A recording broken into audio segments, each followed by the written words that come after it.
And it's been another week. You're setting up callbacks right now. Yeah. And I'm holding like a couple of last minute rounds of auditions. One more round of non-union auditions on Wednesday, and then I'm trying to set up some union auditions for Thursday. Ooh. Okay, because we finally got to a point where we are going to be union eligible so that union actors can audition for the movie and be cast in our movie. Non-union actors, the project and the non-union actor can come up with whatever deal for payment they want. Okay? There's no limits. There's no limits. We have dealt with the union before for the Platoon of Power Squadron. Quite a few of our actors in the series, myself included, were SAG-AFTRA, which is the actors union, which comes with a lot of different rules and regulations, which we did not have to worry about. We were technically new media with Platoon of Power Squadron, which has a lot of flexibility in terms of how SAG-AFTRA people in the union can engage with new media projects. So here's the thing. They have several different kinds of contracts that allow you to do business with the actors in the union in several different ways. There's a theatrical contract, there's a TV contract, there's a new media contract. With new media, it seems like the union was basically just trying to get producers of new media content comfortable with signing signatory contracts, getting them used to the system. But there were no minimums. Like we could agree amongst ourselves with the actors what their rate was, that was that. They would sign a contract and we would say, this is what we're paying everybody, are you cool with that? And they would be cool with that or they wouldn't be. There was only one guy in our whole history of Pops who was like, no. He went a different way and we ended up with a very good actor as well who was also union. Theatrical contracts are a completely different beast.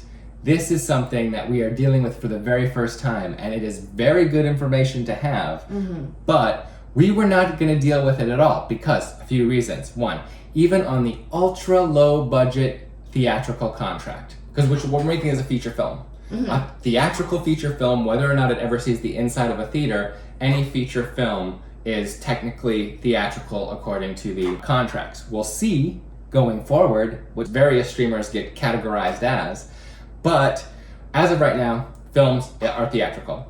Ultra low budget contracts are for movies that have less than $300,000 in their budget. Ding, ding, ding, ding, ding. Which is us. And even then, there are several stipulations that have to go into place. Once you have one SAG actor in your film, you need to have their whole thing go through a payroll company, which is something we were not going to end up dealing with.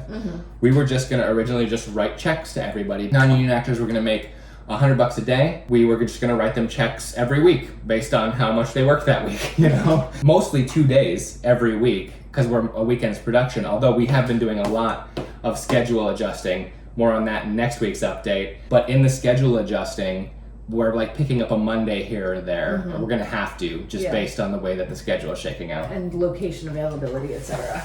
And all the special makeup effects are gonna have to get shot in August instead of spread throughout. That's a whole thing. I'll talk to you about that next week. Or later. We'll just say later. Payroll company. You have to hire a payroll company. How does a payroll company work? We didn't know until now. So they take a percentage. How's my hair? I didn't even ask you before I started rolling. Is it a disaster? No, it's a little...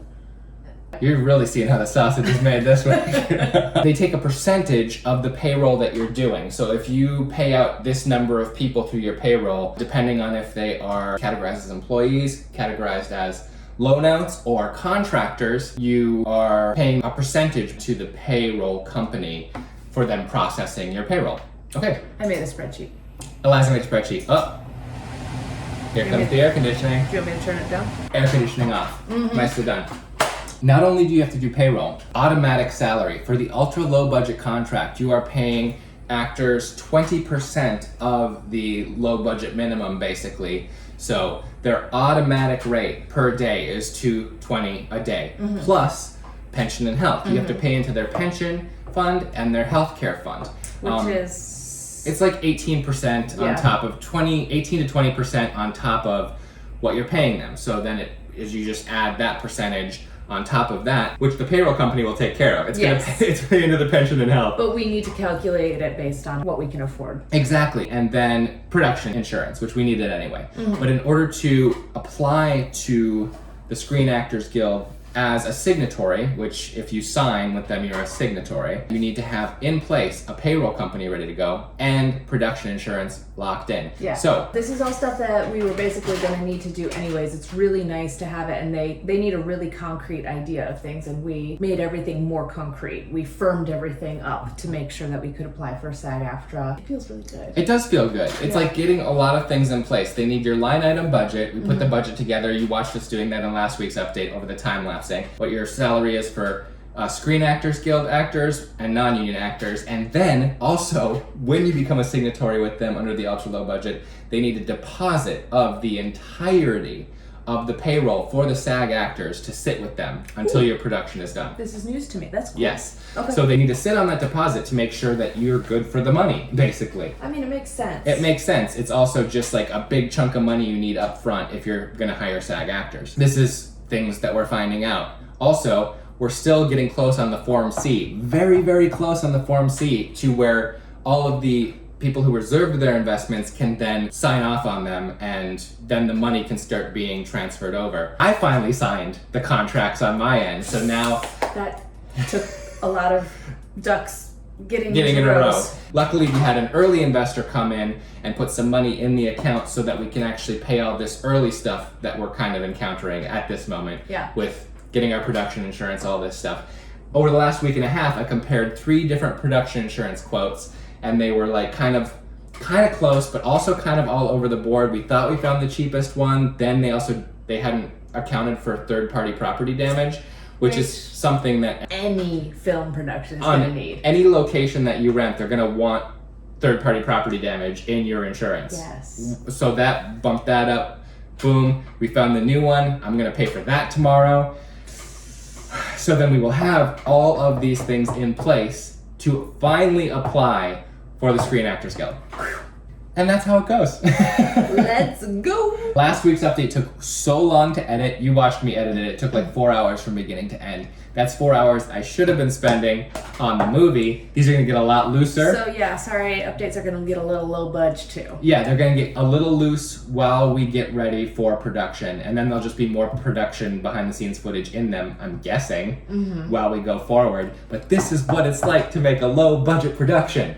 I now have a much clearer idea of where $1 million would just go. Yeah, just boom. It would just go. Here's the thing people don't understand. When they're like, why does it cost so much to make a movie? It's because you're hiring so many professionals and you want to pay them what they're worth to do their job well. Or you have to pay them what they're worth in order to have access to that quality. Exactly. Which is why so many low budget things are 2 people in a room.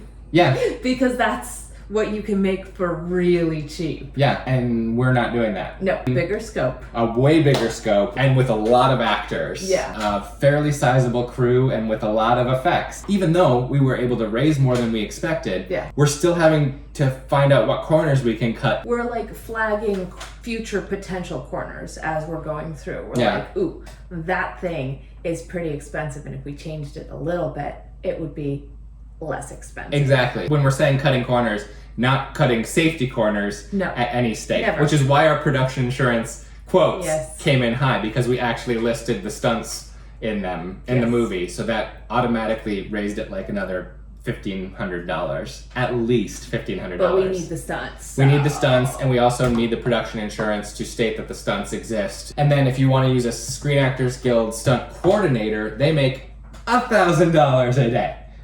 Which is like, wow. For like us and our budget, that's crazy, but what are you gonna do? Yeah. These are the things that you've gotta figure out. And we're figuring them out. And you prioritize your stunts. That's it. Yes. In this instance, one sequence that we need those stunts. Yeah. We need them to do that character justice. No argument. She's your favorite character. She's my favorite character. Gotta pay for them stunts.